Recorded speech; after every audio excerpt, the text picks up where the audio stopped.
Hello and welcome to the Unnamed Automotive Podcast. My name is Sami Hajjasad, and with me, as always, is my good friend and fellow automotive journalist, Benjamin Hunting. Say hi to the people, Ben. Greetings, human listeners. Greetings to everyone. If this is the first time you're listening to our podcast, thank you for trying something new. It's worth mentioning when I say greetings to everyone, I'm including our ghost listeners, the people who are listening from afar. You're having trouble with the ghost listeners. Yeah, the ghost listeners scare me a little bit. And any pets that may be listening to this week's episode. Shout out to furry pets. Shout out to lizards. Shout out to wet pets, aka fish. Yes. Do you think they hear this through the vibrations of an aquarium or the water? I think the life of a fish is entirely unknowable. That's what I think. Yeah, that's fair. Ben is an automotive journalist, as am I, and we're very good friends, and I think that's what really helps this podcast click, right, Ben? Sami, earlier, before we started recording, we were talking about the Nurse family of athletes. Yeah. Sarah Nurse, Kia Nurse, and Darnell Nurse, all of whom are related and play various professional sports. Different professional sports, don't they? Well, no, two of them play hockey. Yes. So and a father who plays football. An uncle who played football. Yes. So what I wanted to ask you is if your family had a specialty. Oh no. Like something in your, and I don't mean your immediate, like extended, I'm talking extended family. If there was like something that they specialized in, what would that be? Backhanded compliments. Backhanded compliments. Yeah. That is currency of the realm in some parts of the world. That's my whole family in a nutshell. What about yours? What's the story there? Oh, I think probably unquestioning support. Oh yeah, that's the difference between your family and my family. Mine has questioning support, but yours is unquestioning. I appreciate that. Ben, this week we've got some cool cars to talk about. But before we do that, do you want to plug any of your recent publications or something interesting that you're working on? I want to plug my Kickstarter for my new comic book, Dead Air. You can get all the current issues 1 to 3 at www.deadaircomic.com. It went live like just a few days ago as of this recording, and we are halfway to our goal. I know a lot of you out there have supported my comic in the past, and I really appreciate that. And here's a chance to get the next chapter in the story. It's set in a world where one day out of the year, you can talk to the dead, and a group of friends find out that a tragedy that befell them when they were all university radio DJs in the 90s didn't go down exactly as they thought it did. And they have to solve that mystery and potentially save someone that they care very much about. So it's Dead Air, and it's www.deadaircomic.com. Now listen, the comic book is about us talking to the dead and them talking back, right? Yeah, it's two-way communication. Because I talk to the dead all the time. They just never talk back. Is that the ghosts that you were talking about earlier? Yeah, the ghosts, multiple. Maybe if you treated them better. What else am I supposed to do? I've been putting up incense. I've been making little diagrams on the floor. You should stop with candles, painting your body in a freaky way. I think that is. Do you think they don't like that? I think it's off-putting. I've been using ghost paint, body paint. It puts people on the wrong foot, and ghosts as well. Okay, enough about ghosts, because this week we've got some cool cars to talk about. Ben, you've got a very unique car that I think our listeners will be very interested in learning about. It's unique in a way because it was supposed to come to both the Canadian US markets, and then, last second rug pull, it just disappeared from the US market and now only exists in Canada. And we'll see how long that lasts. But tell me a little bit more about it. So, what's it called? What does it do? Who is your daddy? What does he do? I think this car is honestly a bit of a turning point for the American market, because this is one of the first new vehicles that is not going to be sold in the United States due to tariffs. And it's the Kia EV4.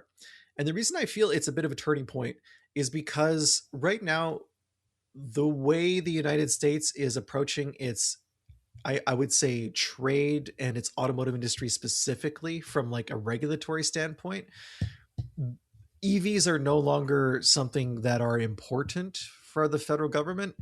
Mm-hmm. And Detroit is being encouraged to build, more gas vehicles. They're loosening fuel mileage restrictions. They're making it harder to import EVs, not only EVs that are produced elsewhere, like the EV4, the reason it's not coming to the US is because it's built in Korea.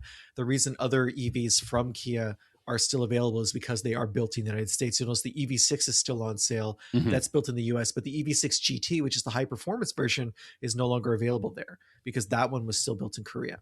But more than just total models that are being available in the United States from electric car manufacturers, the supply chain itself has become more difficult to manage. So even if American car companies wanted to build EVs at home or more EVs at home, it's more expensive for them to do that because of tariffs. So this is the turning point. We're in an era where the American car industry is, whether through choice or being forced by regulations, moving away from electric cars while the rest of the world is doing the exact opposite. I mean, peak ICE, peak internal combustion engine sales were in 2018 globally. Mhm. That was almost a decade ago, 8 years ago. Yeah. So ever since then, EVs have taken up a larger and larger slice of the market. And the danger here is that should the wind shift in the future and America chooses to go back to EVs or chooses to change how it's approaching automotive, it might be too late for companies that are based in the US to catch up to the rest of the world.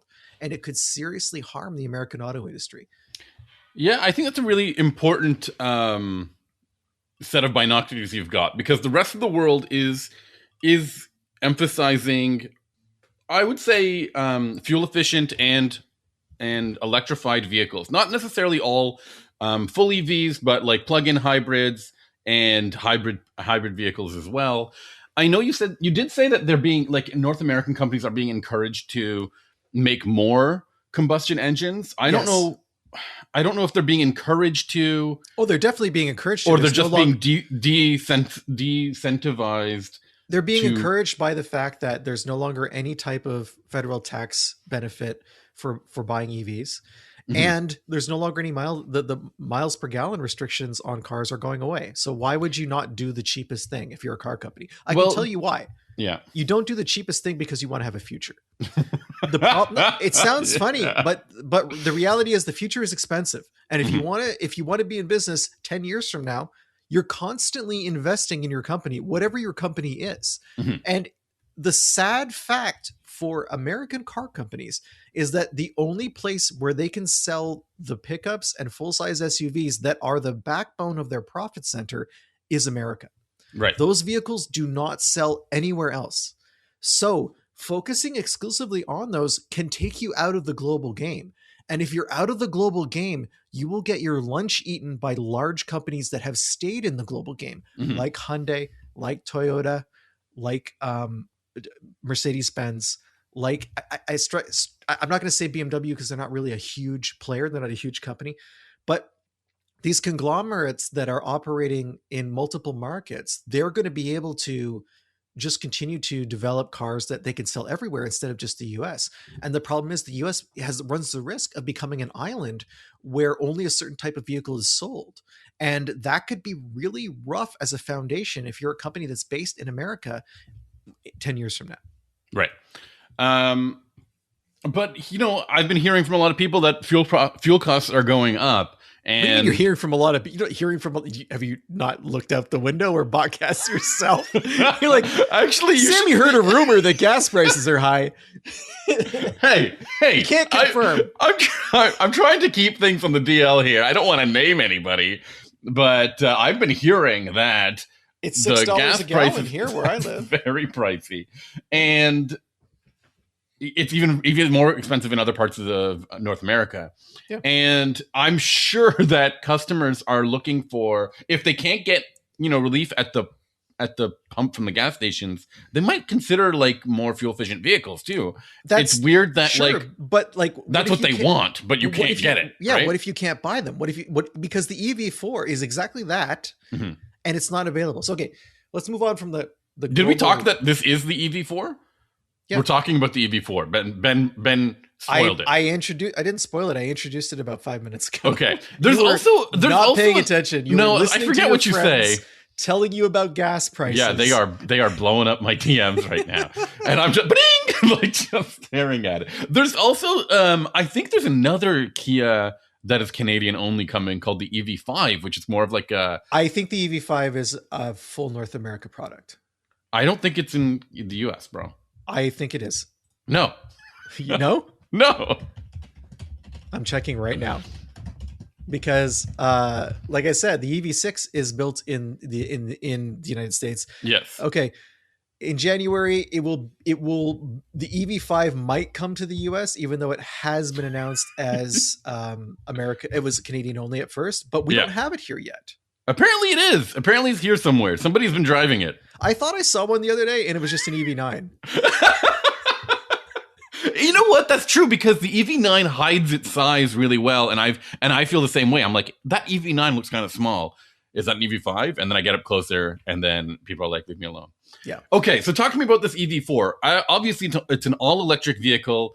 Why I did that whole preamble about the turning point for America is because the EV4 is what we've been waiting for a really long time from electric cars, and that is a cheap electric car that's really good. And I know that we're big fans of the Bolt on this podcast, which was kind of that years ago. The original Bolt, not the new Bolt. Yeah, the new Bolt we haven't tried out yet.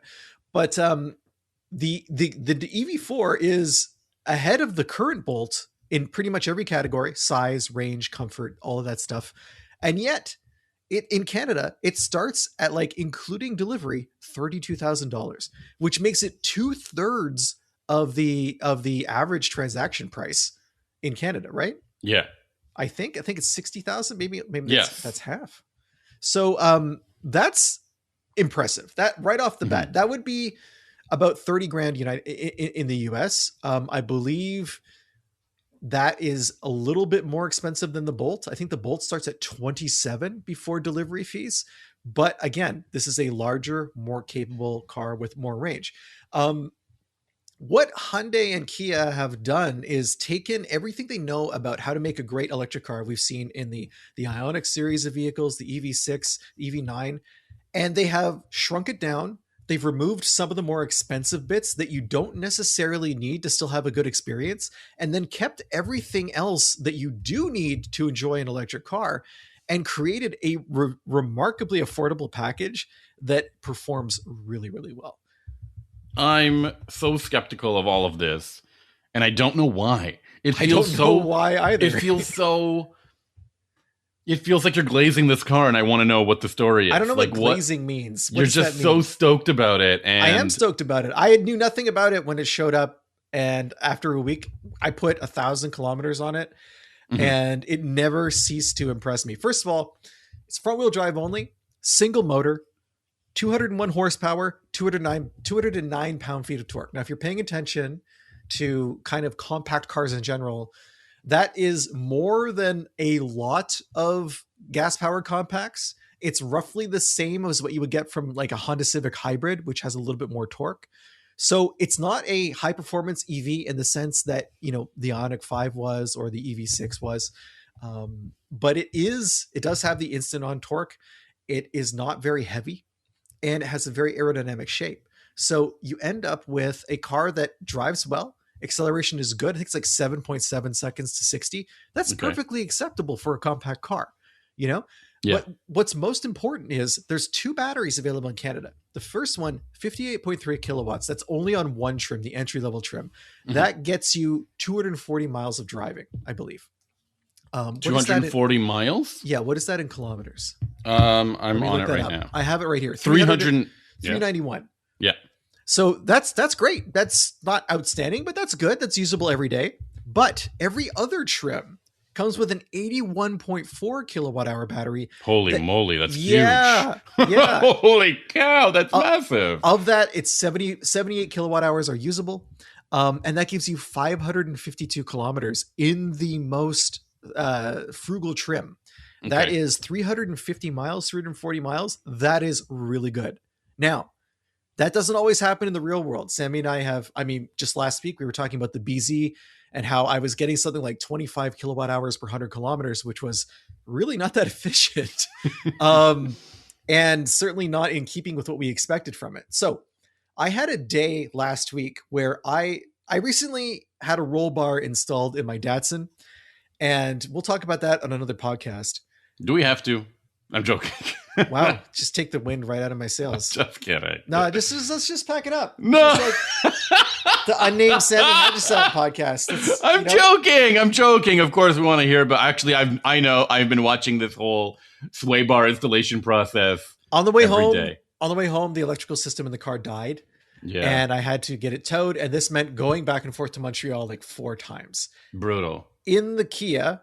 That was not a fun experience. That's all highway too, at like 75 miles an hour, 120 kilometers an hour. That's not the most efficient use of a hybrid of an EV, right?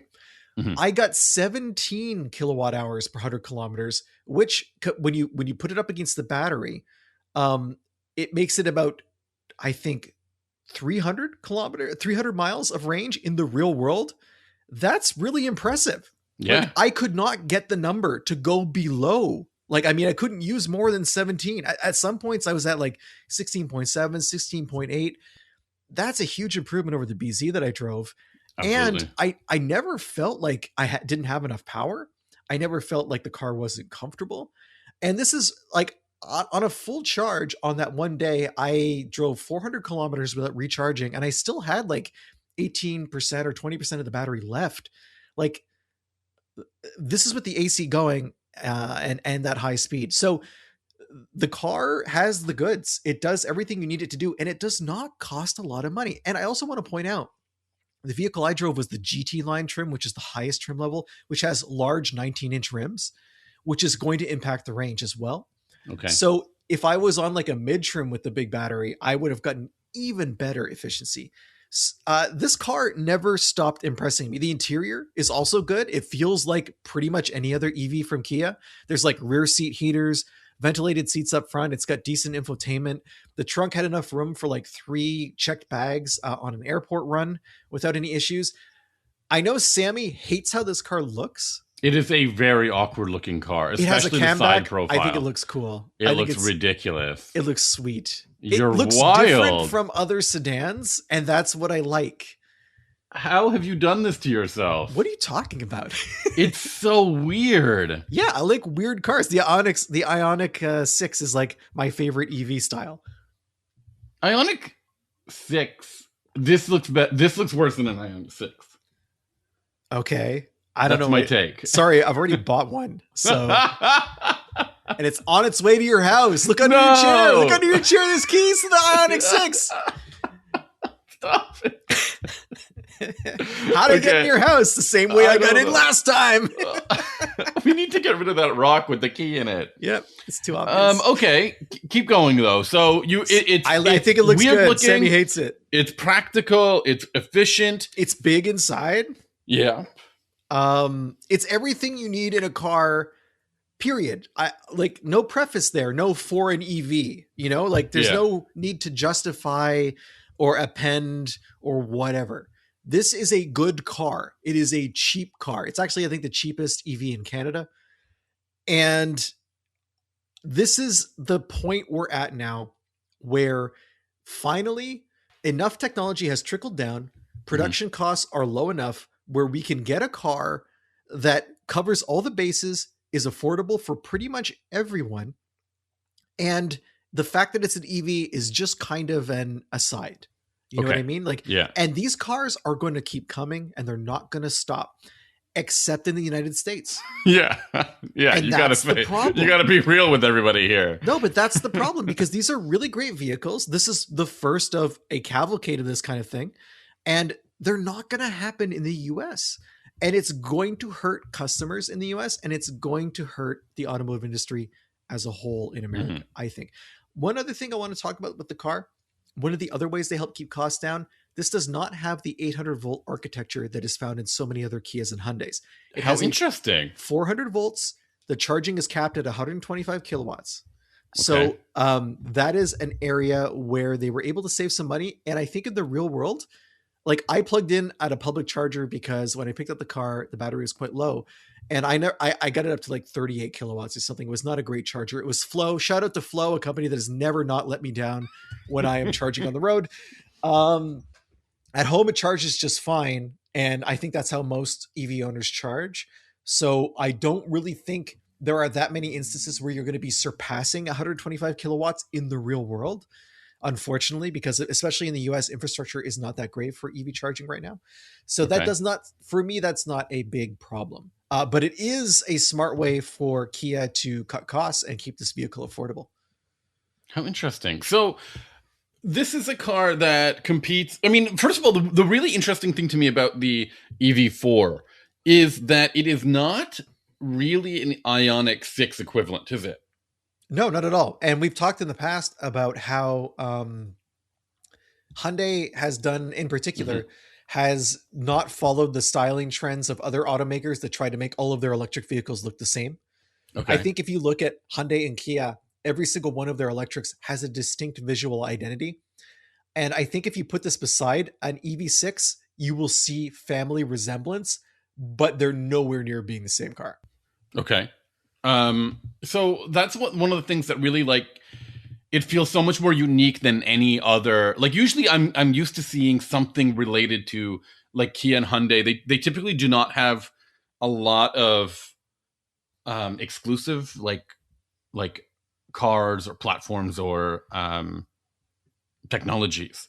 So I'm trying to find the equivalent to the EV4 in other cars, and I'm not seeing it. No, not at all. It's I almost agree. like a mishmash of some other things. It might, but like you can't get an 80 kilowatt hour battery with that powertrain in something like a Kona or a Nero or something like that. So it's super unique, and I'm really curious as to how they're going to pull this off in the long term. Is the Nero EV still on the market?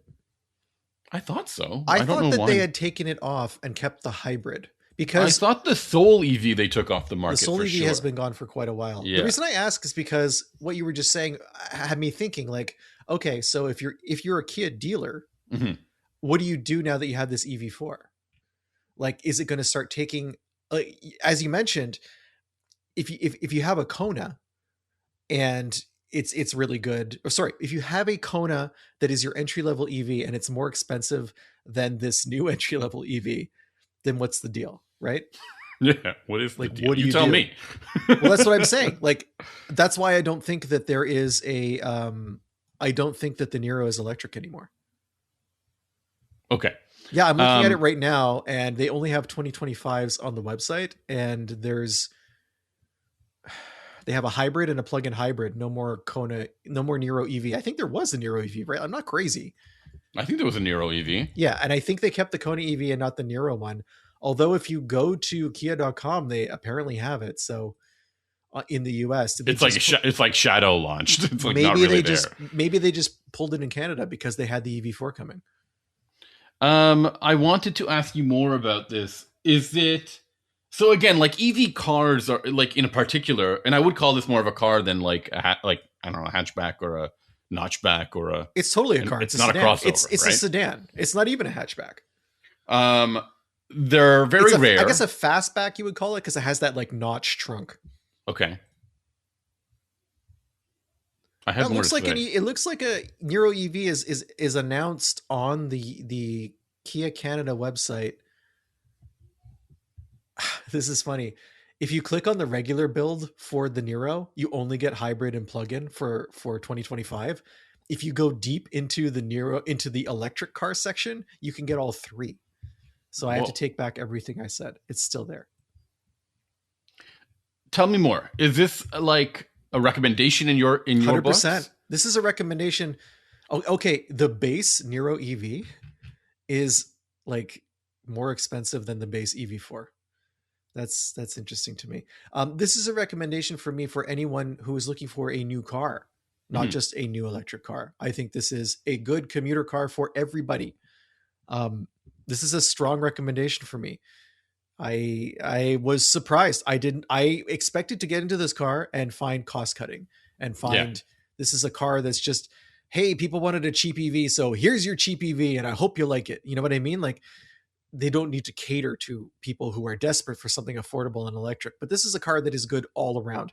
And I do think people should be driving it. And if you are like me and like the styling, you're not going to find anything else that looks like it either. So it has that going for it too. Its greatest weakness, according to Sammy, is also one of its greatest I strengths. think it's incredibly weird looking. But So the compromises come though with that charging speed. I guess, but I don't And think that's it's a it. compromise Is in the the real interior world. really like flimsy? No, I told you it's great. It feels like any other EV from Kia. How strange. How strange, a car company building a vehicle people might actually want to buy. Yeah, but like it's weird because you don't get all hits, right? Like in everything in this car. Tell me some. I'm not cons saying it's here. what is a hit to you though? It's front wheel? It's sorry, it's not all wheel drive, is it? No, this car is a solid base hit. Are you looking for home runs across the board? Yeah, home runs. No, if you want a home run, buy an EV6 GT. If you want a base hit that's going to get you to work and back and be very affordable to run and buy, this is what you want. I'm actually looking at the interior. This is not a bad looking interior. Yeah, it's nice. See, you're into it. I don't now. know how they like pulled this off. You love it. And is there like an insane lean in the rear seats? No, it's fine. Okay. Don't worry about it. It looks like there's a huge recline in the rear seat. You're asking a lot of questions. Okay, cool. Let's go. You tell me more about whether or not you want to tell me more about this car. No, it's sorry. good. You I tell think I me. covered everything. You Okay. hate it. I like it. I don't like it. I don't hate it. I'm stunned that a car company can make a hit that will not be sold in the US. Like usually, I know it's weird to say, but usually the Canadian market gets these weird like hand-me-downs or mishmashes or bizarre things that like, remember like the Chevy Orlando. What else was another Canadian specific car? I don't know why you're surprised by this, because there's one single reason this car isn't being sold in the States, and that's because tariffs have made it fiscally impossible to do that. This was planned for the United States. Yeah. So it's not a surprise. I love it when car companies commit to delivering the car they've been designing, Honda, and Chevrolet with the Bolt. But I guess those are American made and they just can't sell them. What are you talking about, Honda? What are you talking Remember about? when Honda canceled all of their EVs? Yes. That were like a week you were away being from sarcastic. Yeah. Because then you said Chevrolet, and I'm like, what's going on? And Chevy killed the Bolt a year in advance of it being out. Like, the last thing I want to say about the EV4 is it has a little bit of like 1970s fuselage Chrysler styling in it if you look at it from certain angles, which I think is interesting. Chrysler, what do you want? What did the you fuselage say? cars, like the why can't I think of the name of them? The Newports and stuff like that. Furies. I think are we talking about the same Kia? This is an insane thing to say. No. I really hope that a listener will call you out on this, because look at it from the angle I just this sent is you. the most bizarre thing. Look at it from the angle I just sent heard. you, and there is Chrysler fuselage styling in those doors and that quarter panel at the back.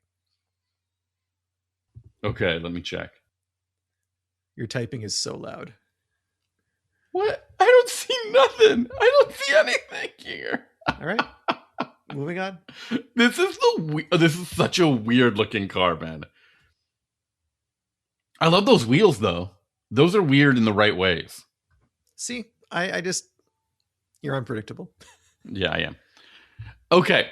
Now, for me, however, I've been driving a car and I've been thoroughly testing it in a way that I haven't done before. This is the Lexus TX, and this is a 3-row crossover that we've tested in the past and been, I think, relatively lukewarm, only because in my past review of it, I found that the Toyota Grand Highlander is a far better purchase for families, because it's essentially the same car as a Lexus TX, or at least the other way around. Lexus TX is the same car as a Toyota Grand Highlander, just more expensive and fancier. And I've always felt like as a family vehicle, splurging on the fancy stuff doesn't really get you anything, because kids make a mess out of everything. And that's not fun. Are you talking about your life, Sammy? Yes. Kids make a mess of your life? Yeah. I really hope your son doesn't discover an archive of our episodes. Oh, I think he knows what messes he makes. Now, I want to say that I liked the TX a lot and you didn't. It's not that I didn't like it. It's like I didn't find it. Oh, maybe I didn't like it. I'm sorry. I'm looking at my notes right now. Because to be honest, it's been like 2 years since we drove this. It's not that I don't like it. I just found it to be very difficult to recommend over a Toyota Grand Highlander, which is essentially the same car. I need to back that up. And I like the Grand Highlander. So I think my takeaway was that it was better than other 3-row Lexuses that we've driven. Well, yeah, I think that adds up because they didn't have like anything for a long time, right? Like, yeah, they tried to tell us that like a GX, or an LX are 3-row vehicles, but they're really just like big old SUVs. Yeah, and the interior is usually pretty compromised in a body on frame style. I remember hating the user interface in the vehicle, and it had some weird face recording stuff. Yes, so let's talk about what's going on. 2026 model, really nothing has changed. I'm going to be 100% clear about. Well, I'm glad we're talking about it then. But my use case of it has changed entirely because I was hosting some friends and they brought 2 kids along with them. And so as a result, every trip we went in the TX, we loaded it up. It has 7 seats, and all 7 seats were fully loaded. And that includes how many pets? No pets, but 3 car seats, 2 rear facing, 1 front facing. And did you do it like adults in the back, 3 car seats in the middle, and then 2 adults in the front? No, because one of the kids was particularly young, like under a year old, and needed to be with an adult. So I basically had was the kid dangerous or no? They just need to be like managed. Okay. So what we had was 2 car seats in the middle rows with an adult between them, and then another car seat and adult in the 3rd row. Okay.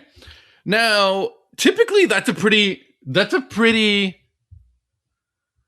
you're just bombarding me with photos of fuselage Chryslers. Now, typically, what am I trying to say here? Now, typically, adults and are treated really poorly in the 3rd rows of these 3-row SUVs.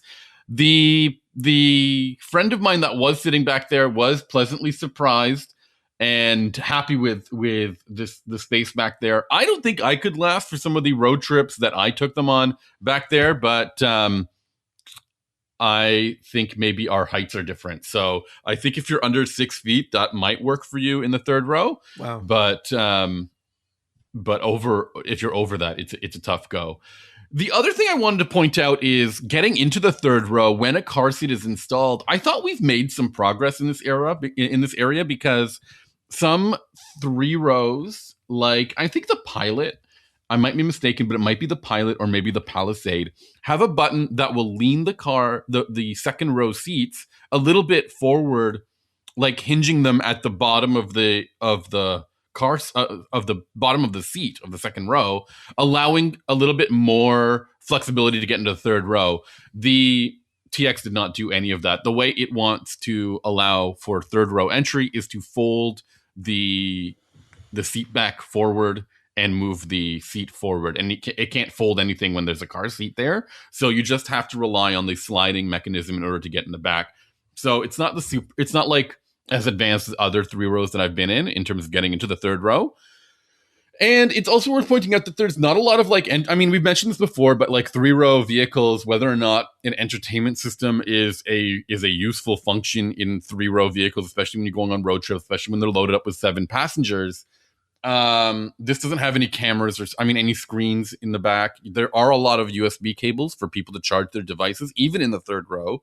And there's also a pretty powerful speaker in the 3rd row. In fact, my passenger in the 3rd row was always like, I could hear every song you were playing as if I was treated to the best sound system. When you say speaker, do you mean for the entertainment system or like a way for you to communicate with just for the entertainment system, not for I was really looking for that passenger thing because trying to talk over 2 toddlers to the person in the 3rd row is not an easy task. You should not be letting toddlers drive either. Just FYI for anyone listening. I've been trying. Do as Sami says, not as Sami does. And I was just so... and they were very impressed with the quality of sounds back there. I will also add that I was able to put 2 strollers, which is a full-size stroller and a relatively premium umbrella style stroller into the rear into the cargo area. What is an umbrella style stroller? Is that one that folds up like long ways? Yes. Okay. Now some of them are really like these cheap things that you can get from like Walmart or whatever. That's what I remember from when I was a kid. Yes, they don't make them. They don't make them all like that apparently. And the people I got have a very fancy one, which is far more comfortable for the kid, and has like a hood for the like a sun hood for the babies, Okay. and can like recline to a lying down position for the kid as well. It's extremely like fully featured. I think it was from a company called Silver Cross, and it was significantly bigger and fancier than most umbrella strollers that I've seen. And I was able to fit that with a full size stroller, not my compact travel stroller, but my full size stroller as well, without having to like. That's a pretty good result cargo wise for a 3-row crossover like this. The other things that I do want to mention though is that the performance of this car is kind of my weak point now, after being kind of impressed with the interior space and the cargo space, and just the versatility of being able to put people where I need them to go. And I didn't have too many issues installing car seats in this car, but the performance here kind of really like took me down a notch, because I've got a turbocharged 2.4 liter 4-cylinder engine that makes 275 horsepower. And it just didn't feel like enough in most situations. Now, the reality is, when I had a fully loaded car, like that weighs the car down more. Yeah. And it's got to be like what, at least another 600-700 pounds? Yeah. And well, you know, depending on my son's appetite that day, it could be even more. Because he eats a lot, bro. He just doesn't stop. Wow. Okay. And it's just, he eats well. He eats all his food groups. Didn't I say something about like your son discovering these podcasts in the future and finding the food shaming episode? It's not food shaming. He just eats a lot. Wow. That sounds like something someone on like 2000s daytime TV would say. Yo, when you have to feed him, you'll tell me the same thing. I never have to. I mean, I rely on you for that. Yeah, that's right. Now, the cool thing is that there are 2 other TX models out there. There's 2 hybrids, including a pretty powerful, like, I think it's called the TX 500. Let me double check. Probably called like the 500H Plus or something. Yeah, there's the 500H and the 500H Plus. I was just joking. No, it is called that. And the one makes 366 horsepower and the other one makes 404 horsepower. Wow. I would say that that's a pretty healthy improvement over the 275 horsepower in this TX 350. So it was just I would say that it's just adequate. And again, you're not really planning on going like doing a lot of high-speed passes or anything like that. High-speed passes with a 7-seater, a fully loaded 7-seater. So maybe it's just good enough, but I felt like I was in a lumbering minivan at times, and I don't think that's a really like luxurious feel for a car. Now, I want to ask you though, what is this competing against? That's a really good question. Like, is it? I could see. I don't know the starting price, because you're in a base model, right? With that engine. It is a base model with the engine, but there are just a couple of trim levels here, and I think this is a mid-level one. I think they call it luxury in Canada. It's called the 7-seater executive, I believe. I'll double check. Now, would it be the reason I asked about the base price and whatnot is because minivans are quite expensive these days. So yes. I'm wondering if there's like a world where people are cross-shopping this against an Odyssey, like a fully loaded Odyssey. Yeah. Do you remember when I was in like what seemed like, what was it? It was like an $80,000 Chrysler Pacifica all-wheel drive or something. Yeah. In Canada, this is not far off. It's $83,000. Okay. And I think performance-wise and like luxuries-wise, you're seeing a far more attractive car in the TX. But, you know, the Pacifica comes with like goodies like the Stone Go seats, and there was something else that I liked about it. And I think it has... Yes. Also, shout out to the Pacifica plugin that's no longer with us, which is a really solid buy. And yeah, it's a really solid loss for them too. Really big. Like everyone's going to feel that. And I would say that minivans have a little bit more cargo room behind the third row. Okay. So I would say, as a pure family vehicle, minivans are still hard to be beat. And it's so hard to find a real luxury minivan. I think the best one is the Kia Carnival with those funky second row seats. No, I want to, but the first part of my question, I realized I kind of Mhm. strayed away from that. In terms of what this is actually up against, is this Yeah. like an MDX fighter or like? I would say MDX is a really good competitor, but I would also add that I feel like the MDX is slightly more like a 5-seater plus two. You know what I mean? In terms of Okay. or it just doesn't feel like a 3-row vehicle in the same way that a TX feels like a 3-row What about vehicle. Does that add up? What about Cadillac's electric 3-row? Yeah, Vistic is very nice. Yeah. And do the prices match, or is Vistic just too much more expensive? Let me double check, but I think that Vistic and I think that EV and this is a gas powered car too, are different buyers, but it's worthwhile. I'm sorry. I'm sorry for all the typing I'm doing while I'm looking at all these things. I got a new mic stand, so maybe it's picking up all of my. It definitely is. It's picking up all of my behavior on the laptop. It's not pointed directly at it. No, see, a Vistic starts in Canada at like 96 grand, so Okay, that's a not significant competitor. jump. But I mean, because the XT6 is, I don't know if it's hanging on. No, I don't think so. I either. like it, but that is the right car to compare it to. Yeah, I like would say, it, and no one else likes it. I would say Aviator is the other one that's worth mentioning, but I think Aviator is starting to feel a little long in the tooth, and Now, I don't think Aviator can pull off 7 seats as well as the Lexus. What about the Enclave? That's a GM. That's a Buick. Yeah, like an Enclave or a GMC Traverse Denali. I think would. Yeah, that would be cool. No, because I'm sure that you'd have to really nail the little details that I think Lexus can pull off in those I just cars. don't think that there's a lot in like the luxury 3-row segment that isn't really expensive. And it has to be exactly that. It has to be a pure 3-row in the fact that it's designed to accommodate up to seven passengers and not just like, bucket seats in the second row and a lot of these seem squished. They do seem like afterthought vehicles, and two squished third row seats, right? It's a weird segment of the market where like there's a huge number of non-luxury options, mm-hmm. and then there's like a fair number of really expensive luxury options. Like you can get an X7, you can get a GLS, stuff like that, and then like in between though, there's like the MDX and the TX.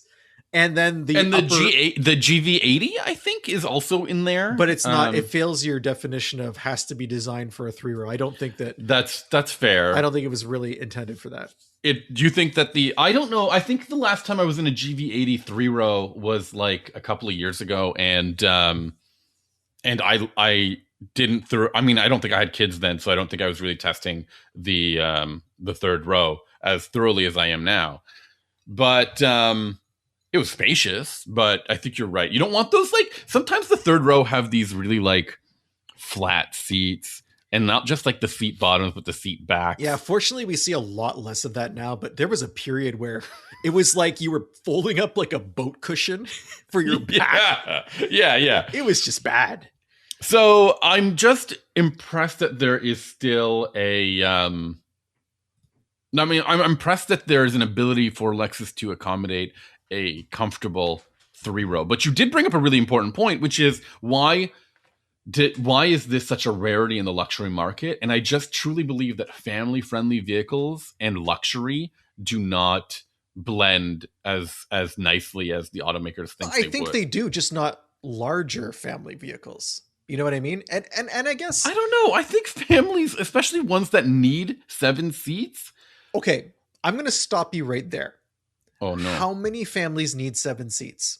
This is rare. This is rare. I agree. It's a very small number, and those that don't need a luxury car. It's marketing. Like, unfortunately, just like with all-wheel drive, a lot of you always see these the marketing for 7-seat vehicle is like, oh, like you'll be able to take the whole family with you. Realistically, if you have a very large family, I mean, a 3-row is going to be helpful, but it's most people, I think, only ever use the third row in a pinch.